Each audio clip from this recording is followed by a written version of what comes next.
Et si la maladie n'était pas seulement une épreuve, mais aussi une porte? Il y a des moments dans la vie où tout bascule. Des moments où ce que l'on pensait solide ne l'est plus vraiment. Le corps lâche, les repères s'effondrent, et avec eux une certaine idée du couple. La maladie vient souvent sans prévenir. Elle s'impose, elle dérange, elle fatigue, et elle isole parfois. Mais au-delà de la douleur, au-delà de l'injustice que l'on peut ressentir, elle vient aussi révéler. Révéler ce qui était déjà là, en silence. Révéler nos peurs, nos blessures, nos attachements. Mais aussi révéler notre capacité à aimer autrement, à grandir, à nous transformer. Dans cet épisode, on ne va pas nier la difficulté, on ne va pas embellir la maladie et pas plus valoriser la souffrance. Mais on va poser un autre regard, un regard plus intérieur, plus conscient, peut-être même plus spirituel sur nos chemins de vie. On va explorer ensemble ce que la maladie vient transformer dans l'être, ce qu'elle raconte de l'âme, comment elle peut devenir, malgré tout, un chemin d'éveil et parfois même de reconnexion profonde à soi, à l'autre et au grand tout.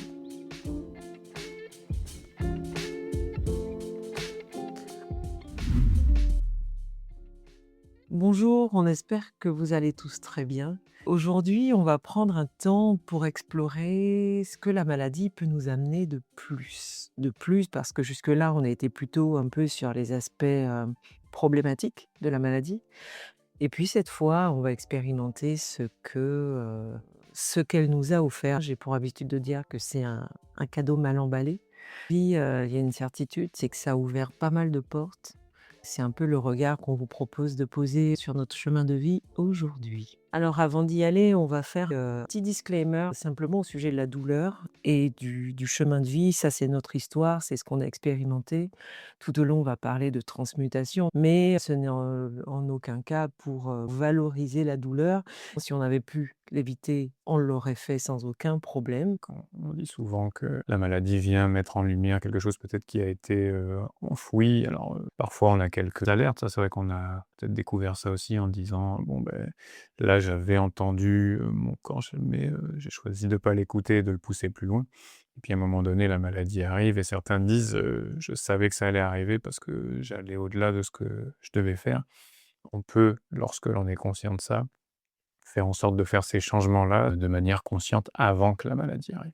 Et puis bon, ben, pour ceux qui sont un peu plus durs comme comme moi, voilà, on va passer par la douleur, hein, c'est comme ça. Bravo. Et ouais, ouais, ouais, je ne me félicite pas, hein, mais qu'est-ce que tu veux? C'est comme ça. Donc on est parti. Let's go. Ce que la maladie vient annihiler quelque part, c'est toute la partie mentale et l'ego. Concrètement, le mental, lui, il fonctionne à partir de ses expériences connues et si autour de nous, on n'a que des gens qui ont été dans le dur, notre mental va s'appuyer là-dessus, sur tout notre système de pensée, toutes nos croyances, pour faire notre réalité. Il y a un maître bouddhiste qui disait: «Avec un peu de chance, à peu près 80-90 de vos pensées, sont fausses, quoi, elles n'existent pas». Et là, on se dit: «Attends, attends, moi, on m'a élevé en disant: "Je pense donc je suis" et là, tu es en train de me dire que 90 de ce que je pense, c'est bullshit, quoi». Donc effectivement, c'est toute une déprogrammation en disant: «Mais non, en fait, ce que je pense, ce n'est absolument pas la réalité». On n'a jamais été, fermé en se disant que ça n'existait pas, mais malgré tout, quand on voit qu'il y a de la douleur, quelque part, on se dit: «Ça ne peut pas être, une plante ou ça ne peut pas être l'alimentation», même si effectivement, ça a toujours été que ton aliment soit ta première médecine, et compagnie. En vrai, personne, fonctionne avec ça. Ben, non, non, dans la manière dont on a grandi et dont on a appris la santé, c'était pas la première chose. Oui, il fallait faire attention à ce qu'on mangeait, mais en plus, nous, on a une éducation, de sportifs, Mmh. professionnels, donc c'était, bah, des féculents, des protéines. C'était ça l'hygiène de vie. Ah bah, Comme c'est arrivé assez tôt dans notre vie commune, il a fallu défaire certains schémas, même avec on va dire, nos ouvertures culturelles, familiales et autres.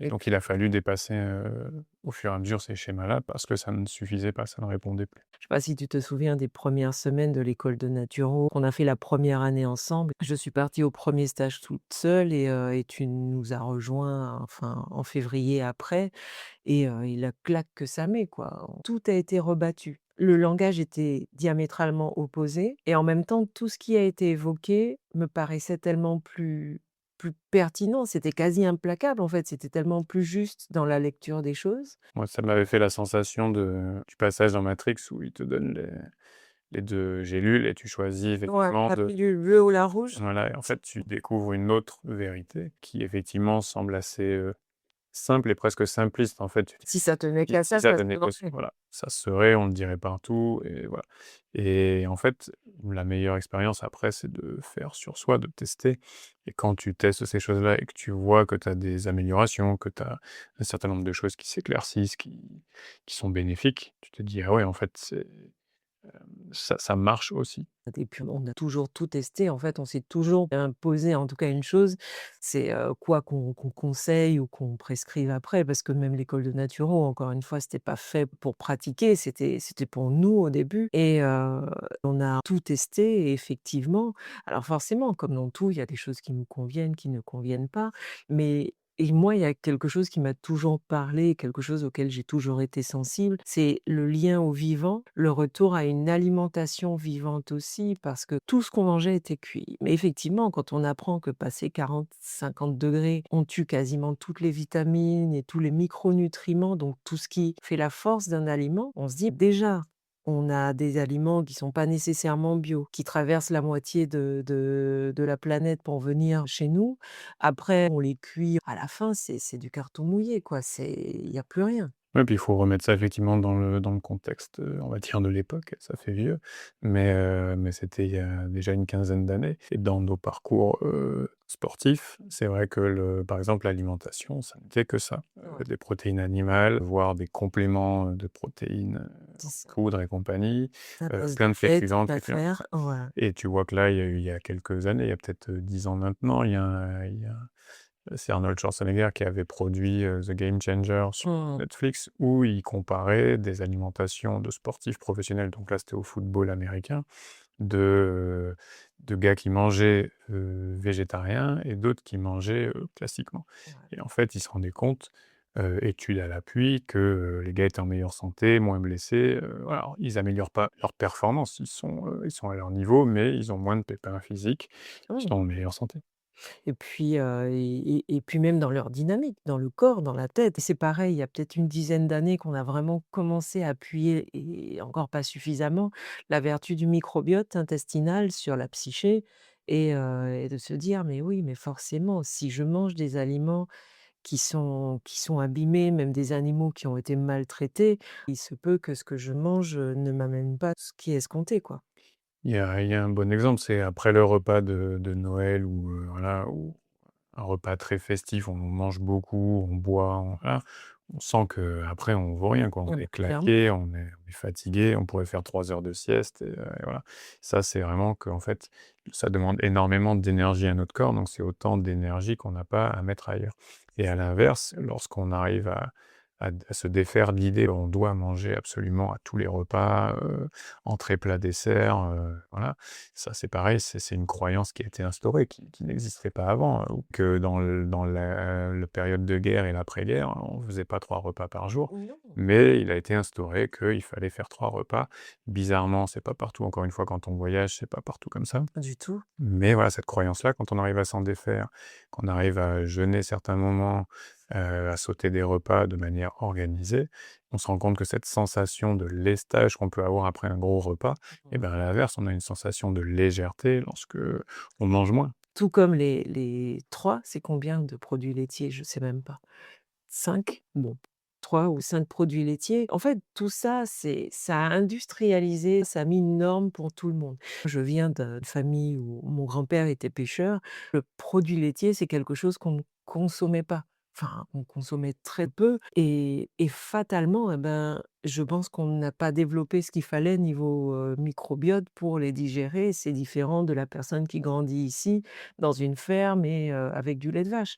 Donc forcément On ne peut pas généraliser en se disant, «Chaque humain sur cette planète a besoin de tel». Bah, non, non, et de la même manière, ce que l'on dit là par rapport aux fruits et légumes, par exemple, ça peut pas être applicable, à certaines régions du monde où, il fait -60 degrés et du coup, vous ferez jamais pousser aucun fruit, aucun légume. Ouais, non. Ils trouvent d'autres moyens de s'alimenter, de s'équilibrer. Ils pourront pas avoir le même régime, ils ont un autre fonctionnement et c'est leur réalité. Donc le tout, c'est effectivement d'arriver à comprendre déjà qu'il y a pas une seule manière de faire, et que ce qu'on nous a toujours dit que ça peut être remis en cause. De ce que la maladie permet, elle permet ou elle oblige en fait la maladie à un moment donné à prendre du recul sur ce qu'on a toujours fait et entendu. Ça peut se faire sans la maladie. Aujourd'hui, par exemple, à travers ce podcast, c'est quelque chose qui peut être une sorte de prise de conscience en disant: «Ouais, c'est vrai que je doutais de certaines choses ou je me posais la question, je suis pas allé plus loin et si j'essayais effectivement de faire différemment, de Ça. tester, pas faire, un truc à l'extrême, mais juste de tester, de prendre moins de pain, par exemple. C'est vrai qu'on est un pays où on aime bien le pain et pour autant, il y a de moins en moins de personnes qui sont en capacité de le digérer. Et puis ce qui compte aussi dans l'idée, c'est l'expérimentation, parce qu'il n'y a pas de règle figée à ce sujet-là, si ce n'est pas posé comme un dogme et qu'on se laisse la possibilité d'essayer, on peut réussir à déprogrammer plus facilement et le mental à ce moment-là ne mettra pas d'opposition puisqu'il va faire le lien direct entre un bien-être ressenti et une action qui a été posée en amont et à ce moment-là, ça sera validé. J'ai pas encore abordé cette partie-là, mais j'ai accompagné des sportifs et donc des sportifs de très haut niveau. Ce sont des gars qui s'entraînent, qui poussent, de la fonte, qui ont une grosse activité physique et quand il y a eu certaines, douleurs, je pense notamment à des joueurs du Stade toulousain qui avaient de l'arthrose à l'épaule. Il lui annonçait 80 ans d'âge au niveau de son épaule. Il a jeûné, on a travaillé ensemble, ça a été dur au début. Il a pu refaire un mondial après ça alors que son épaule était dite finie quoi, donc oui, ça se vérifie. Sachant que pour un rugbyman, jeûner, ça doit être compliqué au départ. Ah, c'est quelque chose, oui, c'est compliqué. Handball et rugby, il faut pas perdre de poids, puisque on va pas parler de la qualité de la fibre, on ne va pas parler nécessairement de l'explosivité du joueur. On va dire, en gros, combien tu pèses. Plus tu es lourd, plus tu peux faire face à ce qui va arriver, quoi. C'est juste c'est primaire, hein, comme réflexion, finalement. De toute façon, quand tu regardes au rugby, alors je suis pas spécialiste, mais je me souviens que dans les statistiques d'équipe, lorsqu'on présentait le pack, de C'est ça. mêlée, on présente le poids total. Ouais, c'est ça, comme de la barbaque. Alors qu'on regardait il y a pas longtemps un reportage sur l'Himalaya, là, la tribu des Sherpas. Ils portent un poids colossal à des hauteurs à plus du 4000 mètres. Ils sont très fins, ils sont très légers, mais par contre, ils ont une puissance que beaucoup de costauds chez nous n'ont pas et on sait très bien que c'est pas une question que de poids. Ce qui est intéressant, comme je disais en tout cas, c'est d'essayer. C'est de se dire: «Bon, de toute façon, qu'est-ce que ça coûte?» Ça va me coûter peut-être de limiter le laitage. Bon, bah, c'est un peu chiant, mais ça se fait. Qu'est-ce que ça me coûte d'essayer? La méditation, c'est pareil, on va dire: «Oui, mais moi, c'est pas mon truc». Mais en fait, au début, ce n'est le truc de personne puisque on nous a conditionnés à produire. Donc s'arrêter, poser, voir passer ses pensées, ça ne produit rien normalement. Ça donne rien, ça ne donne pas d'argent, ça sert à rien. Donc c'est le truc de personne. Sans compter que ça, c'est une autre chose que j'ai eu à apprendre à mes dépens au début, c'est de se dire: «Tu peux choisir l'intensité de tes pensées et tu peux dire stop aussi, ça suffit». J'étais insomniaque depuis mes 14 15 ans, donc j'ai été de toute façon soumise à mes pensées tout le long et on me dit: «Mais non, tes pensées sont mal éduquées, c'est comme un chien, si tu lui dis assis, il est censé rester assis là et se mettre en action quand tu as besoin de lui. Mais pas partir à droite, à gauche quand il veut, comme il veut, te réveiller la nuit, il n'est pas censé faire ça. Mais c'est pareil, on nous a appris à rester en place, à croiser les bras, les jambes et tout, mais on n'a pas appris notre mental à rester en place. Oui, ça c'est vrai que ça a été aussi, encore une fois, alors, pour toi, poussé un peu par la douleur assez tôt. C'est vrai que quand tu as des migraines, qui font que tu restes enfermé, toute une journée dans le noir et tout, à un moment donné, tu luttes avec ton mental aussi. Mmh. Et c'est vrai que toute cette, déprogrammation, cette défocalisation de la douleur, elle a été induite un petit peu par ça.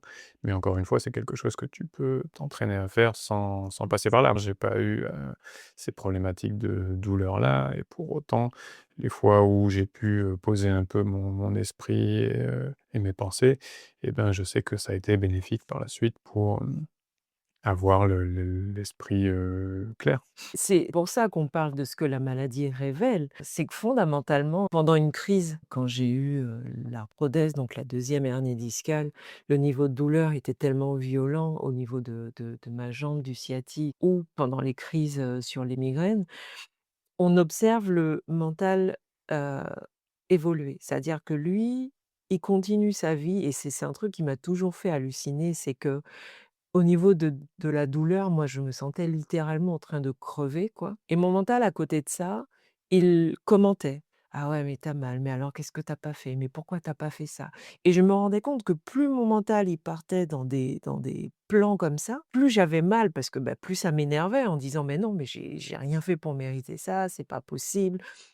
La fameuse injustice revient et arriver à faire le calme, c'est accepter la douleur, c'est pas entrer en lutte avec elle, mais pas la commenter, pas suivre ses pensées, mais c'est un entraînement. Ah bah, quand ça dure toute une journée, effectivement, j'ai des années d'entraînement, oui, en effet, mais c'est tellement impressionnant à voir parce qu'il y a un état qui arrive qui est presque un état de transe, en fait, où on sent que les nerfs lâchent, le tout lâche et que si le mental n'est pas bien posé, vraiment comme un vrai chien bien élevé, assis là, on fond les plombs, quoi. Donc effectivement, l'enjeu, il est là, c'est d'arriver à expérimenter et pour les personnes qui n'ont jamais médité ou qui n'arrivent pas à méditer, de toute façon, il y a une chose à savoir, c'est comme l'entraînement.